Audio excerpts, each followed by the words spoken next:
Hi, I'm Hal Roberts. This is Bridge City News. Here's some of the top stories we've been following. Israeli Prime Minister Benjamin Netanyahu is rejecting claims of genocide in Gaza and says his military will continue in its effort to wipe out Hamas. Tomorrow is International Holocaust Remembrance Day. We hear why the day still resonates with so many Canadians. And a former Liberal cabinet minister is stepping down. David Lametti is resigning as a Montreal MP. Your nation, your province, your southern Alberta. From the heart of Lethbridge, it's Bridge City News with Hal Roberts. Thanks so much for joining us. Israeli officials say they're vowing to press forward with their war against Hamas, despite a ruling by the International Court of Justice that it has to try to contain the death and damage in Gaza. Defense Minister Yoav Gallant says, quote, "The state of Israel does not need to be lectured on morality in order to distinguish between terrorists and the civilian population in Gaza." South Africa has accused Israel of genocide and it asked the UN's top court to order a ceasefire. It says today's ruling put other countries on notice of the existence of a serious risk of genocide against the Palestinians and to spread a message to stop funding Israel's military actions.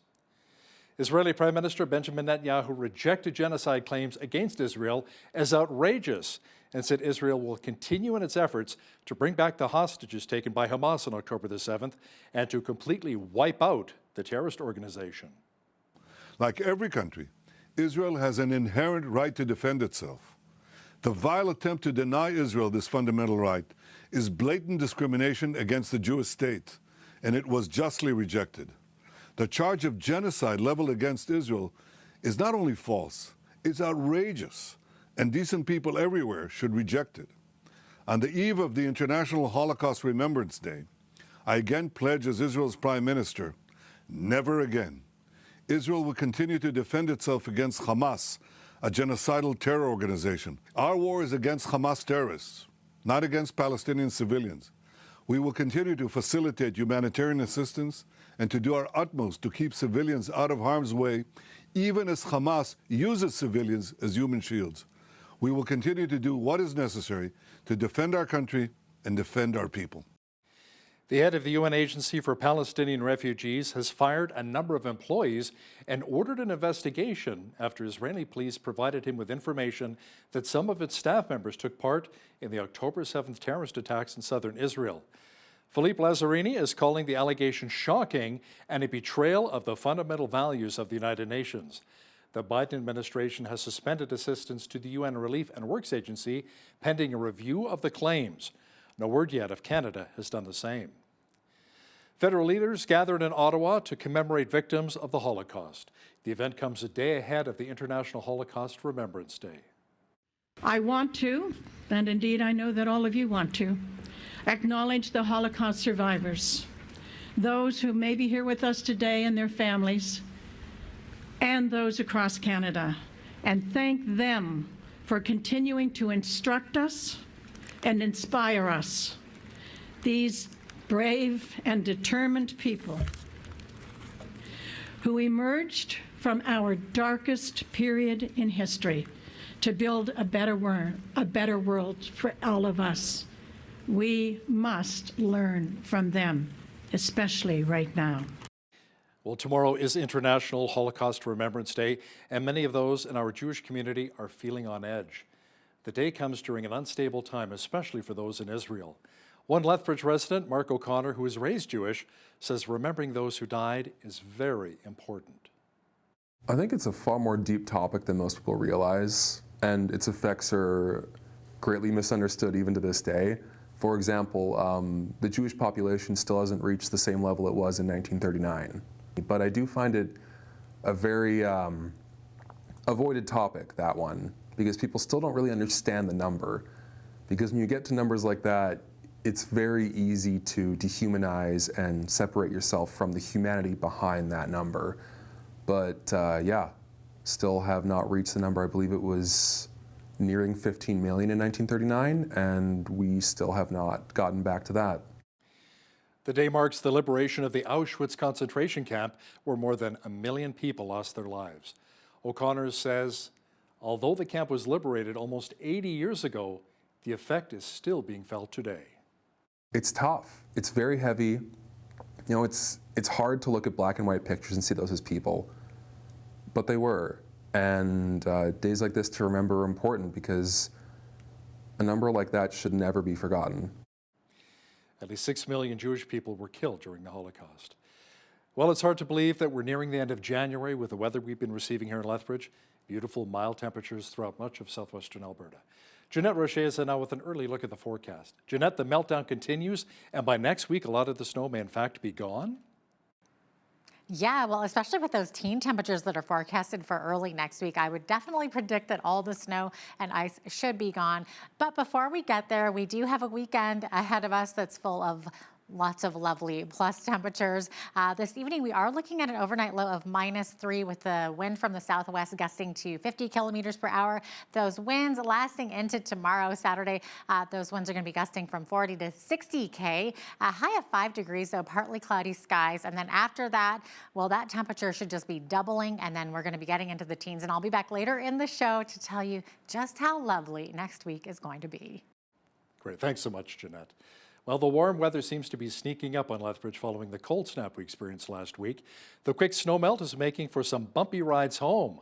The city's Director of Infrastructure, Joel Sanchez, says the main concern is what happens during the rapid freeze and thaw. With all the frost, as soon as we get weather like we're starting to get right now, that temperature is going up, everything starts to thaw, right? And then is that movement back and forth, and we get the frost boils, what we know the frost boils during the winter time. During the summertime, the potholes. We're going to most likely see an increase during this spring of potholes in the road, and that's what we're trying to get ahead. Even with the possibility of more potholes, the city is viewing this snow melt as beneficial. Manager of Engineering, Mark Svensson, says the increase of snow helps with the water rationing plan. If we don't get necessary water in the mountains and in the rivers this year, then there's a chance that some of that water rationing action plan would come back into play or can come back into play. It's a mechanism that's there and available should it be needed. We all hope it's not needed, but if it's needed, it's there. City officials are still taking input on how you conserve water, and you can share your thoughts at getinvolvedlethbridge.ca. A Canadian Army Ranger says his hopes were dashed when he rushed to the scene of a fatal plane crash in Fort Smith, Northwest Territories. Sergeant Gordon Rothney says he's from the town, and it's a hard thing to accept. Mayor Fred Daniels says he too was overcome with emotion, too overcome to even speak at the vigil for the victims. You go in with a lot of optimism to assist in any way you can, do the best you can, depending on the circumstances. And yeah, it was a difficult situation. What affects, it's a small town. This is my hometown.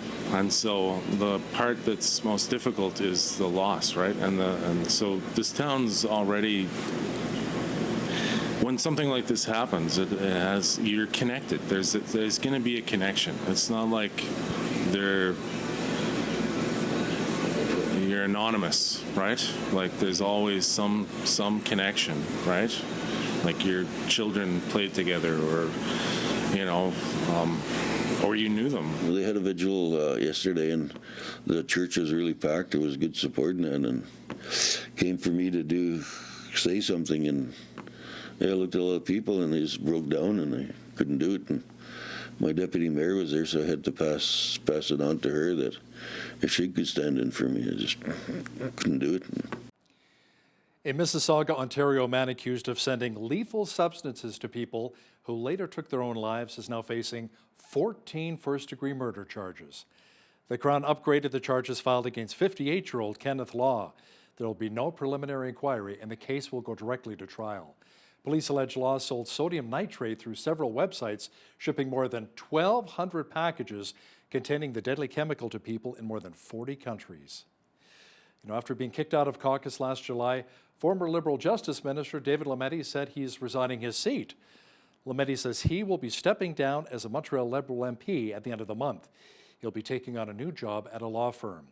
Lametti says he's leaving with mixed emotions, but that his constituents could benefit from the change. He was first elected under the Liberal banner back in 2015 when the party formed a majority government under Justin Trudeau.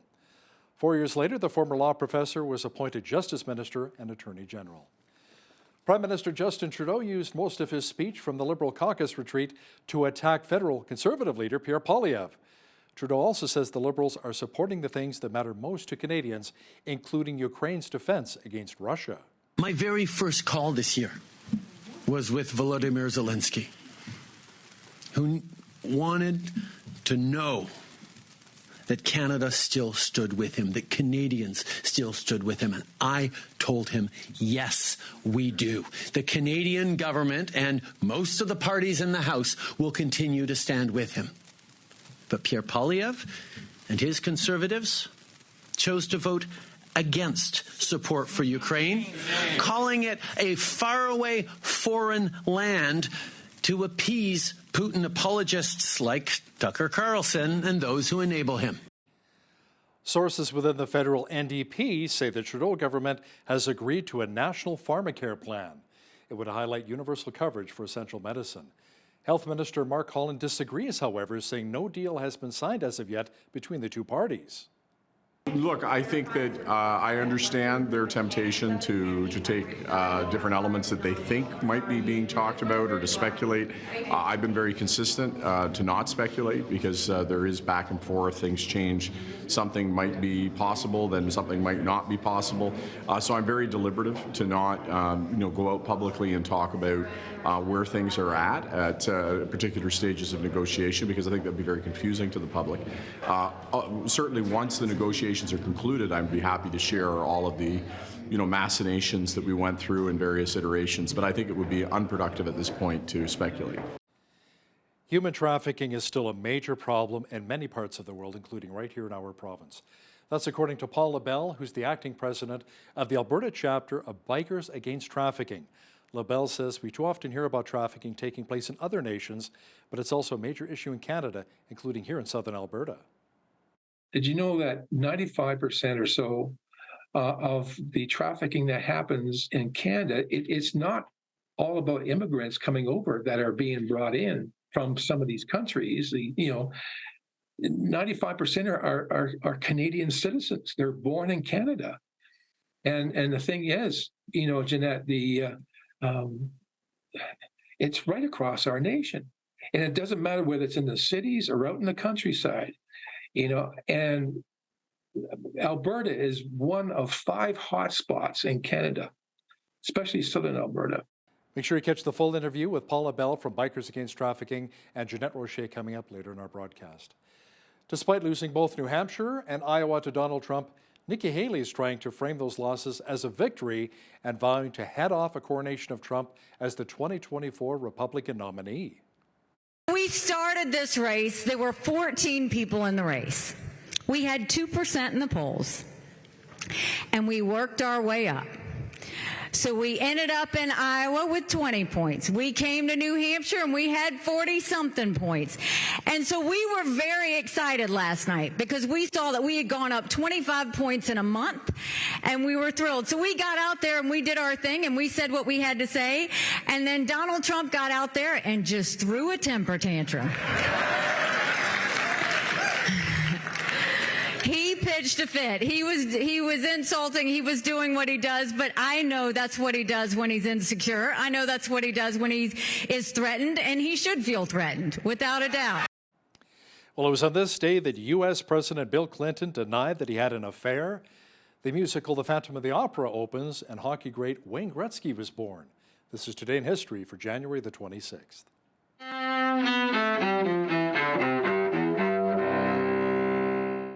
You'll have to find the answer to that riddle somewhere else. January 26, 1998, President Bill Clinton denies having an affair with former White House intern Monica Lewinsky. I did not have sexual relations with that woman, Miss Lewinsky. I never told anybody to lie, not a single time, never. These allegations are false. Yet months later, Clinton finally does acknowledge that he did have a relationship with Lewinsky.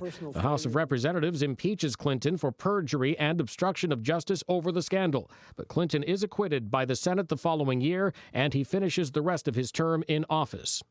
1788, the first European settlers in Australia, the British expedition including hundreds of convicts, land in present-day Sydney. 1880, General Douglas MacArthur is born in Little Rock, Arkansas. MacArthur commanded U.S. forces in the Pacific during World War II and ran the post-war Allied occupation of Japan. He also led American troops under the UN banner during the early months of the Korean War. 1961, Wayne Gretzky, considered one of the greatest hockey players of all time, is born in Ontario, Canada. And 1988.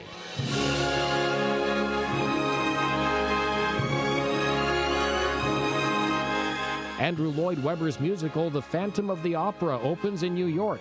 In 2006, it leaps past Cats, another Lloyd Webber musical, to become the longest-running show in Broadway history. Today in history, January 26th. Mike Gracia, The Associated Press. Well, the much warmer temperature continued for much of southwestern Alberta today, so much of that snow has melted away. And the mercury will be climbing even higher as we make our way to the weekend. Full weather details are on deck.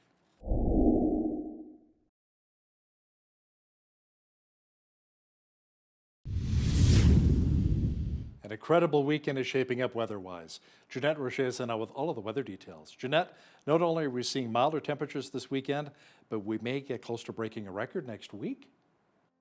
Yes, you're right, particularly on Monday. So what we're looking at there is a high of 15 degrees. Now, if we do reach that, then that means that we will be breaking the record, which was 13.9 degrees or 14 degrees on January 29th there. Even if we don't quite reach that 15 degrees, I think we're still sitting pretty. We are well above seasonal for this time of year. Average high for this time of year is -1. So look at all these temperatures, 5 on Saturday up to 9 on Sunday. There's that beautiful 15 on Monday with sunny skies as well to boot. Mainly cloudy on Tuesday with a high of 13, loving those teens. And then still in the double digits for Wednesday and Thursday, looking at 11 on Wednesday, 10 degrees on Thursday. Loving it. Okay, average high for this time of year, -1, average low, -13. 15, that was our record breaker back in 2003 on this day, and we were sitting at a record low in 1954 of -34. 8:12, that is when the sun rose this morning. Our sunset this evening at 5:17 p.m., giving us 9 hours, 5 minutes of daylight. Okay, on the West Coast, we're looking at a lot of rain activity. Okay, 11 degrees for the expected high tomorrow in Victoria, looking at a 70% chance of showers in the morning, more showers in the afternoon, 11 as well for Vancouver. Heavy rains tonight, by the way, looking at 10 to 20 millimeters of rain, more rain tomorrow, 5 to 10 millimeters. By the way, that area is under special weather advisory as well for Metro Vancouver, also parts of the island. What's happening is the heavy rains could actually create some flooding, some pooling water, and possibly even some landslides. So that is in effect from Saturday right through till Monday and possibly even into midweek. So lots of rain in the BC area.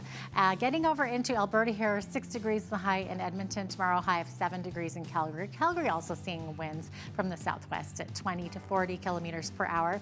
As we get into the prairies, we're looking at fog patches dissipating in the morning in all 3 of these prairie cities here. 0 for a high tomorrow in Saskatoon, 3 for a high in Regina with lovely sunny skies, clear skies as well expected in Winnipeg with a high of -4 though.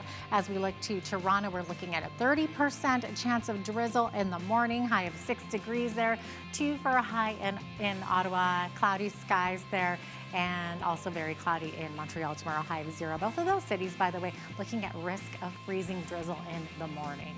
As we look to Atlantic Canada, 0 for a high in Fredericton, 2 for a high in Halifax, seeing a chance of flurries there, 0 expected to be the high in Charlottetown, and a high of -2 in St. John's with mainly clear skies. So there you have it. That is your forecast. The federal government is posting a deficit of $1.9 billion for the first 8 months of its current fiscal year. The result for the April to November period compared with a deficit of $3.6 billion reported for the same stretch of its previous fiscal year. Government revenues for the period were up 2.6% at close to $282 billion, while program expenses were up 6.3% to almost $265 billion. Higher interest rates pushed public debt charges up 37.7% to $31 billion. That compares with $22.5 billion from a year earlier. Bank of Canada Governor Tiff Macklem says the newly announced cap on international student enrollments should help ease rent price inflation. Ottawa announced a 2-year limit on new study permits to get a handle on a soaring international student program. Many economists agree that capping the number of new study permits issued may help moderate rent inflation. The degree to which it could help bring prices down remains unclear. Alberta is poised to lead in hydrogen production, which is another energy resource to help reduce carbon emissions. Dave Vandenassem, Director of Clean Technology for the Hydrogen Centre of Excellence, explains where hydrogen energy is most effectively used today. Hydrogen is best used where it's difficult to decarbonize through other means. And we're finding that the most traction we're getting, the most interest and the best opportunities are in transportation, especially heavy freight and commercial freight transportation, such as big trucks and trains. One can also use it for heating in residential and commercial applications. Make sure you catch my full interview with Dave Vandenassem coming up after business news. Now, here's a look at today's markets. The TSX was up 23 points on the day to finish at 21,125. The Dow was up 60 points to 38,109. The S&P 500 was down 3 on the day to 4890, and the Nasdaq was down 55 points to 15,455. West Texas Intermediate Oil was up 65 cents to 78.01 US per barrel. Natural gas was up 14 cents to 271 US. Gold was down $2.33 on the day to $2,018.52 US an ounce, and silver was down 11 cents to $22.80 US an ounce. Feed wheat is at $8.85 per bushel, barley's at $6.34, canola's at $14.17, and corn is at $7.54 per bushel. Live cattle February contract was up 73 cents to $178.45. Feeder cattle March contract was up $1.53 to $239.70, and lean hogs February contract was up 63 cents to $74.93. The Canadian dollar was up slightly over the past 24 hours to 74.34 US. Recapping one of our top stories, after being kicked out of caucus last July, former Liberal Justice Minister David Lametti said he's resigning his seat. Lametti says he'll be stepping down as a Montreal Liberal MP at the end of the month. He'll be taking on a job at a law firm. Lametti says he's leaving with mixed emotions, but that his constituents would benefit from a change. He was first elected under the Liberal banner back in 2015 when the party formed a majority government under Justin Trudeau. You know, there's a lot of hydrogen production taking place in Alberta. How reliable and clean is it? And is the technology there to use it as a fuel source for our cars and homes? Dave Vandenassem from the Hydrogen Centre of Excellence gives us his thoughts shortly. Listen, when you see news happening in your community, be sure to send us an email at info@bridgecitynews.ca. And if you missed any of our local stories, visit our website, bridgecitynews.ca.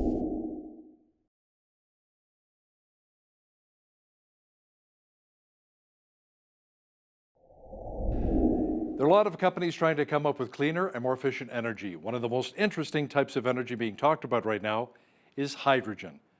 What is it? How does it work? We're going to find out from our guest today. It joins us now from Calgary, Dave Vandenassem. He's the Director of Clean Technology from the Hydrogen Centre of Excellence. Dave, welcome to Bridge City News. Thank you very much. Happy to be here. Now, Dave, what is the Hydrogen Centre of Excellence really all about? Well, the Center of Excellence was set up about 1.5 years ago now, maybe closer to 2 years ago. And it's designed to help integrate hydrogen into the energy system within Alberta, as well as provide some opportunities for low carbon energy exports outside of the province. So where does your funding come from? Is it mostly from the government? Is it private funding? We received $50 million from the government of Alberta to set up and operate the Center of Excellence through to March 2026.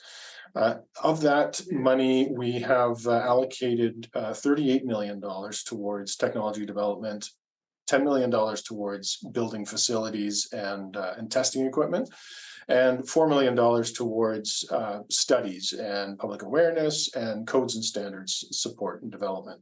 We've received matching funding from Natural Resources Canada, our federal friends, for $15 million to support technology development. And we've received $3 million from our Prairies Economic Development Canada, our other federal friends, for an additional $3 million.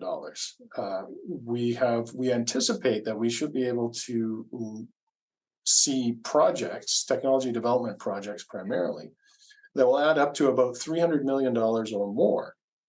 So there's some good leverage for an initial $50 million investment. So Dave, with Bridge City News, we not only like to inform people, but we like to educate them as well. So let me ask you something. How is hydrogen produced? Does it mainly come from natural gas? Well, we certainly have a lot of natural gas here, and it's abundant and inexpensive, so it makes a lot of sense for us to produce it from natural gas. One can also produce hydrogen from splitting water molecules. It's called electrolysis. So both are legitimate, commercially available technologies, and it really depends on where the resources are most abundant and available. I've heard that hydrogen is potentially a renewable resource by a process that basically uses sunlight and water. Is that true? That's the electrolysis process I was mentioning. So one can take solar energy, convert it to electricity, or wind energy, or hydro power, convert it to electricity, and use that electricity to split water molecules into their component hydrogen and oxygen parts. And of course, we take the hydrogen and use that for various applications. So what kinds of things are we able to use hydrogen fuel for? Can we use it to power our vehicles, our homes, or even commercially? Those are some really good options. There's hydrogen is best used where it's difficult to decarbonize through other means. And we're finding that the most traction we're getting, the most interest, and the best opportunities are in transportation, especially heavy freight and commercial freight transportation, such as big trucks and trains. One can also use it for heating in residential and commercial applications. And we also have a tremendous opportunity to provide another low carbon export product because there are other regions around the world that are really interested in our low cost, low carbon intensity hydrogen. Yeah, didn't Germany come knocking recently and talk to our Prime Minister, Justin Trudeau, about tapping into some of our hydrogen here, and Trudeau kind of pushed them aside?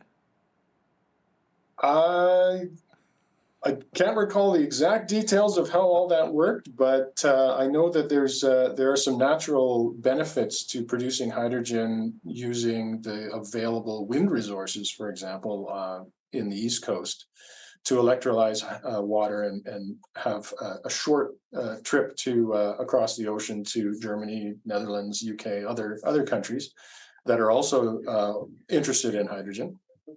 For us in the West, we're actually really close to, or reasonably close to, Asian markets such as Japan and South Korea, and there's quite a bit of interest from those countries in our low cost, low carbon intensity hydrogen. So Dave, how green really is hydrogen fuel? To what degree does it actually lower emissions? Well, there's a number of different ways to produce hydrogen, and each one has its own carbon footprint, shall we say. And one can optimize that carbon footprint in terms of either capturing carbon that is produced during the process, or in some cases, not produce carbon dioxide at all. And so it really, there's a broad range. So here in Alberta, we're really good at capturing carbon dioxide and sequestering it underground. We have tremendous expertise in that area. We've been doing it for decades. So, so that allows us to use natural gas as a feedstock to produce hydrogen, capture the carbon, and produce low carbon emissions products. When we have abundant renewable resources, renewable power, and water, together we can produce hydrogen through the electrolysis process I mentioned earlier.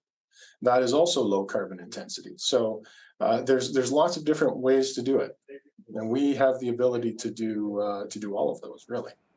And we need, especially with the emergency we had with our grid recently, where we had to actually end up borrowing power from Saskatchewan here. Dave, do you think Alberta is in a position to be a global leader when it comes to hydrogen production? I mean, Premier Daniel Smith seems to think so. Well, I happen to agree with her, and we are already Canada's largest producer of hydrogen by a long margin. We are currently using it for industrial processes, upgrading hydrocarbons or manufacturing fertilizer and other things. This is an expansion of that capability into new market areas that we're building. We are quite, because of our pedigree, our experience in working with hydrogen, we have some natural advantages over other regions in the world that can't produce it or don't know how or don't have the expertise or infrastructure. So I think we have a great position to be able to take advantage of this wave that's coming. So how can we maybe take things to the next level and tap into maybe other markets around the world and really expand our hydrogen production?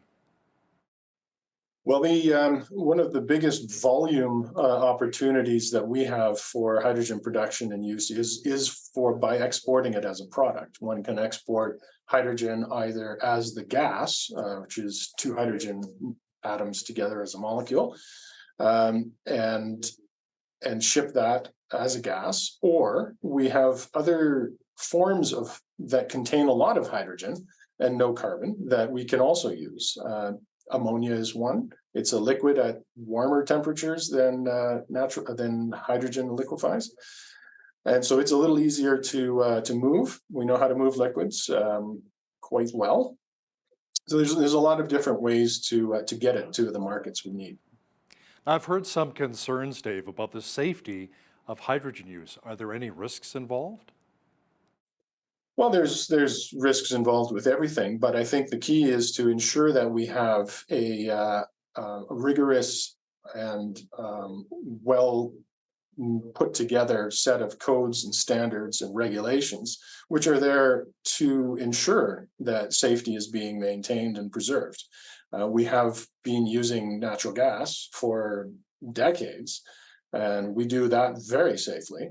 And we can do the same thing with hydrogen. There's already, hundreds of kilometers of pipelines for hydrogen in operation, have been in operation for decades. As I mentioned, it's an industrial chemical, so it's being used safely. It's more expanding those codes and standards and regulations to encompass these new market opportunities. And so those processes are in place. A lot of smart people working on that, trying to get that set up. So we're very excited for that. But what are some of the potential dangers when it comes to hydrogen use?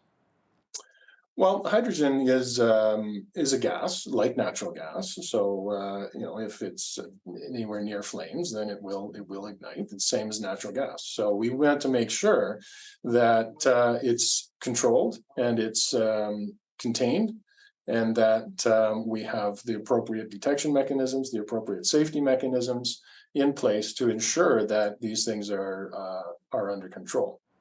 So I understand that the cost of producing hydrogen fuel is sometimes part of the challenge. What kind of progress is being made in this area? Well, there's some great progress being made currently in terms of getting larger scale production developed, so that we have those economies of scale. So the larger the facility, if it's a centralized facility, the lower the unit cost, or the lower the cost per kilogram, for example, of the hydrogen produced. And so there's Air Products announced earlier their $1.6 billion blue hydrogen hub in Edmonton that's going to produce a tremendous amount of hydrogen that's going to serve the industrial market as well as some of these emerging opportunities. And several others are planning, announcing, and in development with projects as well. There's also a number of low carbon emissions ammonia projects that are also being announced and contemplated in the province. So it's going to be a tremendous boom in economic activity in the province should all these projects go ahead. Let's circle back to hydrogen and vehicles as a fuel source for just a moment here, Dave. If we see continued investment in hydrogen and if the price comes down, what kind of a timeline are we talking about to see proper infrastructure for fueling stations put in place to make hydrogen vehicles a reality? There's a lot of work being done in that area. A lot of the fueling station providers are starting to work their way into the ecosystem here, which is great to see a lot of interest. And if one produces or builds a fueling station, there has to be vehicles to fuel. So we have an interesting situation where we're starting from scratch with a new industry essentially.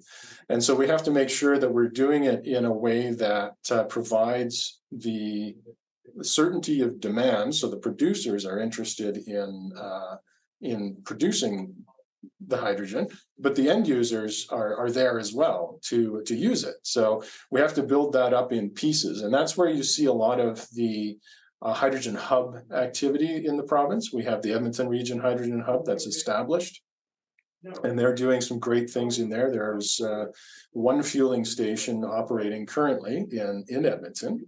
It's commercial, not generally for the public yet, because it's for the big trucks. But we are in discussions with, and there's a lot of planning going on for other hubs in the province, and they will be building their own infrastructure as well. And then when we get the interconnectivity of those hubs, then we have a network, and that makes it a whole lot easier to go from location to location and have certainty that you have fuel there waiting for you. I remember my wife's family had this old Chevy Suburban. It was a gas-powered vehicle, and they converted it over to propane. And that was quite interesting, you know, when they went down to the United States touring, especially the West Coast Highway 101, they had to make sure there was a gas station that actually had propane so they could fill up. What if we'd see something like that when it comes to hydrogen? Just convert it over to hydrogen, no big deal. Well, yeah, these things evolve over time. The same conversation we were having a little while ago about electric charging stations, and you know, the infrastructure started to show up more and more locations. We're starting to get it integrated into building design, into different applications here. So we're starting to see more and more of that. But in the early days of electric vehicles, not too long ago, folks had to do the same thing. They had to go, okay, well, how far can I get with this charge? How long do I need to stay there to recharge it? And now they're becoming more common. So it evolves over time, and it starts with these discrete chunks of development. Now, what about the agriculture sector? Does hydrogen maybe have the potential to be a game changer for that industry as well? Well, I think there's a couple of different ways to look at that, and it's potentially very exciting. So one is providing a decarbonized fuel that can replace diesel in particular for the heavy duty applications that are again hard to decarbonize. So there's one opportunity. The other opportunity is in the production of hydrogen. There's a couple of a handful of organizations in the province that produce bioethanol that can then be converted into hydrogen. So SBI is one. I've got the other name here. Azola Hydrogen's another one. There's a few of them out there that are doing it. So the nice thing about that is ethanol is easy to transport and store. Much easier than hydrogen. So they do that, and then you produce the hydrogen on demand at the fueling station. So it's a real smart idea in a lot of ways. Dave Vanden Assem is the Director of Clean Technology with the Hydrogen Center of Excellence. Thanks so much, Dave, for joining us today from Calgary. My pleasure. Thank you very much.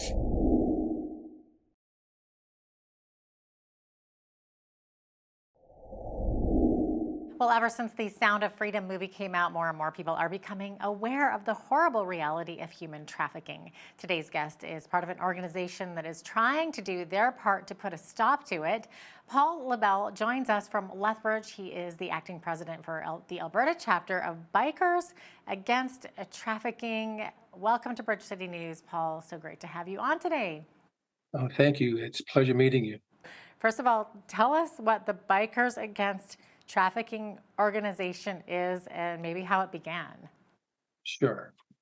Well, we're not an MC, a motorcycle club, or an RC, riding club. We're an organization. We're simply everyday people who share their love of riding motorcycles and have answered the call for a higher purpose. So we are the Canadian division of an organization that is headquartered in Lake Mary, Florida. We're a small group of approximately 30 members based in southern Alberta and southern BC. A team of dedicated men and women who volunteer their time and finances to help break the chains of human trafficking. We do this through education and bringing awareness to everyday people, spreading the word that sexual exploitation and modern-day slavery is not acceptable in our communities, our province, and of course, our nation. We hope to expand further into other parts of Canada as our membership grows. So each member, just so you know, each member they have to undergo a criminal background check as well as a vulnerability sector screening. And this is necessary to ensure that our members or prospective members don't have a criminal history of sexual offenses. And we provide a training video as well that was created for each member that must take it, which outlines our mission, our goals, and our biker code. Our mission is to defend those who cannot defend themselves and help eradicate human trafficking one person at a time. It's really quite amazing how many people have no knowledge of human trafficking or no idea how bad this heinous crime has become. Yeah, a big time. Now, I know there's a lot of motorcycle organizations that are kind of doing good for the community and whatnot. It might be to do away with that stigma of the big bad biker or whatever, but why human trafficking specifically for your group? What's that intrinsic motivator? Well, like you said, there's other organizations that are doing awesome work, regarding child abuse and,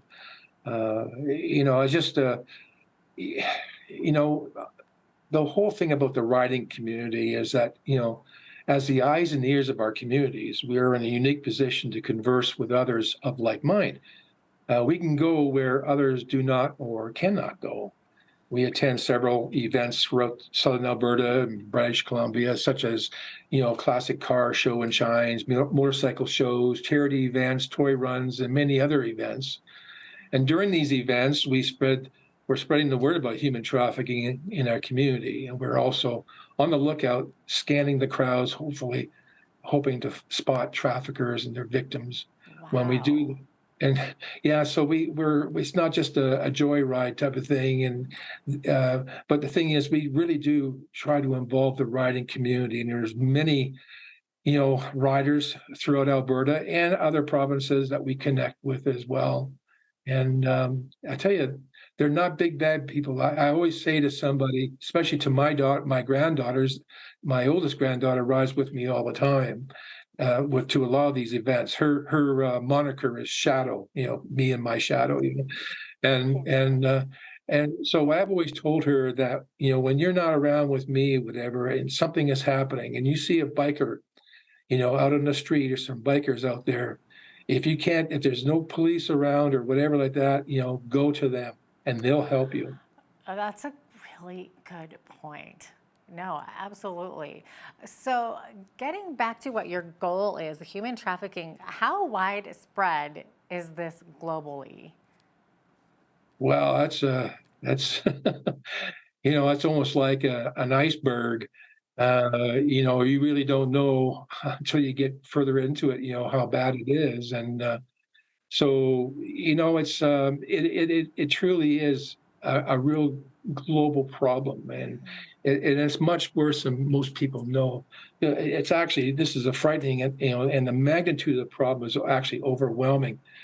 And the statistics, some of the statistics that I'll be presenting, are from, Stats Canada, certainly the RCMP in the U.S. National Center on Sexual Exploitation, even UNICEF and United Nations. And these stats are estimates at best, because human trafficking, it's an underground criminal activity. It's hidden from plain sight. Therefore making it very difficult to get accurate numbers on what really happening and how many victims are involved. And we also get some of our, our data too, from other organizations of like mine, such as Not in My City and the Joy Smith Foundation and that, but the illegal transport of individuals by force or deception, for human trafficking is totally a global problem that's affecting people of all ages. And according to the United Nations and the U.S. National Center of Sexual Exploitation, they're saying online exploitation is on the rise exponentially around the globe.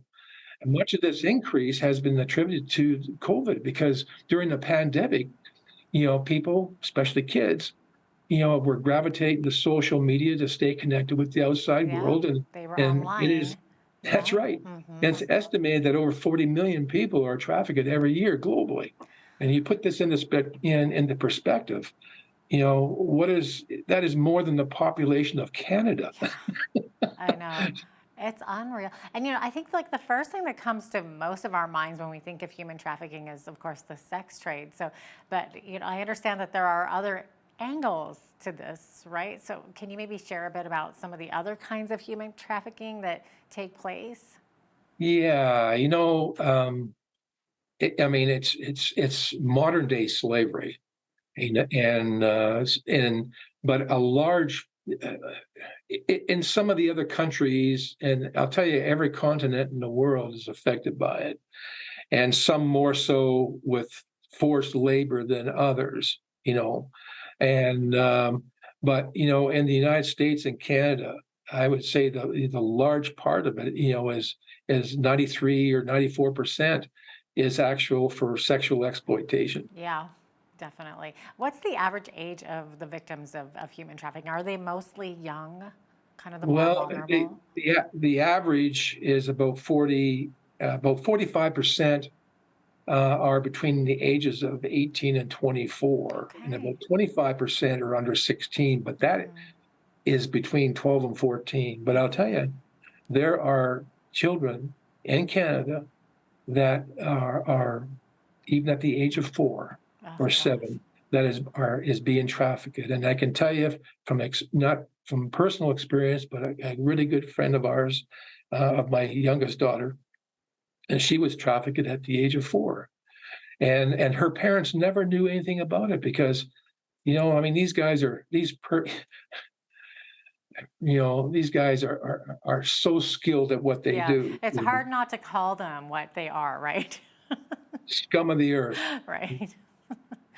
Yeah, and Paul, and it's interesting that you mentioned Canada because we do normally think of other countries like Thailand or Mexico, where it's kind of more common, more prevalent, more in your face. But it does happen in Canada and even right here in southern Alberta, and it's so difficult to believe, isn't it? Well, most people have no idea.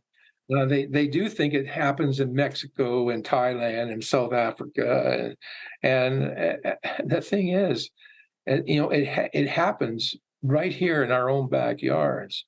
And I mentioned earlier that about 93% are sexual exploitation, but did you know that 95% or so of the trafficking that happens in Canada, it's not all about immigrants coming over that are being brought in from some of these countries. 95% are Canadian citizens. They're born in Canada. And the thing is, Jeanette, it's right across our nation. And it doesn't matter whether it's in the cities or out in the countryside, and Alberta is one of 5 hotspots in Canada, especially southern Alberta. That blows my mind. Wow. And a lot of people I talk to, they just look at me. When we did an event up in New Horizon Mall in February, and it was a motorcycle show, Move Your Soul, and we were one of 60 vendors that were there. It was kind of an impromptu thing, but it was a 3-day event. We had thousands and thousands of people coming through. We were so busy. It was amazing. And I'll tell you, I would say 75% of the people we spoke to had no idea. And even some of those, they looked at our tent, had, bikers against trafficking. They thought we were against, drug trafficking. Sure, and yeah, I can see somebody thinking that too. Yeah, completely. Now, you guys obviously do fundraising, and you raise awareness like you were doing there, and I know that you help other groups based out of Lethbridge, like Not for Sale, and I just recently had the privilege of speaking with them about their new safe shelter in Mexico, and they're planning to build some in Canada as well. So is your organization getting involved in a more direct way to protect victims or potential victims locally? Yeah, I really can't comment too much on that, but we do, work, closely with Not for Sale. We know the leaders of the organization and the founders very, very closely. We know them very well, and personal friends of ours, and we'll be there to help and assist. Yeah. And we have done that in the past, and where there was, someone who was trying to get out, a 15-year-old girl was trying to get out of it. And she was able to escape, and she made contact with them. And so what we did was we provided security and surveillance at the meeting place. And that's about all I can tell you about that. Yeah. But, they do an awesome work, Not for Sale, as well as other organizations, such as Not in My City. I mean, Paul Brent, he brought that thing together, and he's responsible for this action coalition type of thing in Alberta, and then Joy Smith Foundation. Joy was the one who really was able to, from a high school teacher in Manitoba, was able to eventually get into the Manitoba legislature, then ended up becoming an MP in Ottawa. And she was the one who wrote the bills to have give more power, to the courts and to the authorities, right across Canada. We're running out of time here, but really quickly, I wanted to kind of get back to like the more educational piece and practical. So what are these criminals looking for in vulnerable victims? Who are they targeting? How are they luring them? What can people do to prevent it from happening to them or somebody that they know? Yeah, well, what they're looking for is, they're typically targeting, vulnerable populations. They're looking for individuals who may feel hopeless or are struggling with dependencies, and they often target people with financial instability, or those in poverty. They may have and these people may have any of the following. There's substance abuse or disorders, and homelessness. Living out in the streets, runaways because the kids weren't happy at home, probably for some really good reasons.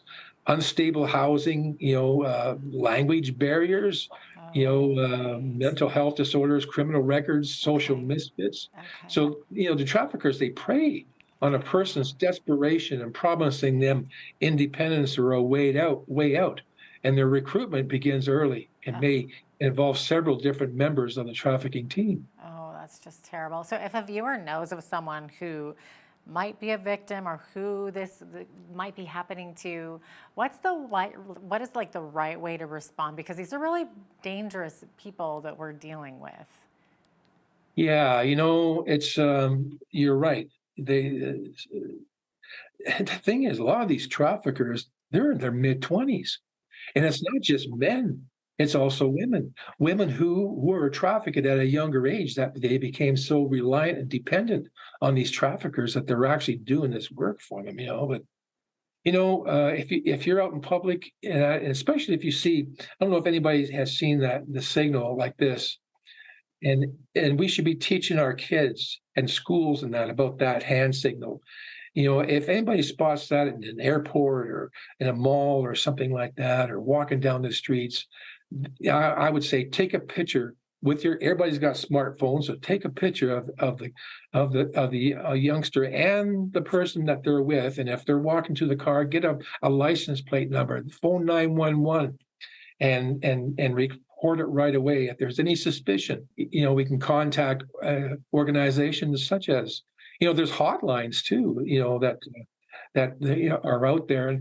And certainly if you want to contact us, we have our email, batalberta at gmail.com. You can contact us and we'll look into it further, and see what can be done. Yeah, that's good that you said that, because I was going to ask if people want to learn more about your organization too. What can they do? Do you guys have a website or a Facebook page or something? Yeah, there's a Facebook page that we have, which is Bikers Against Trafficking, all one word, .ca.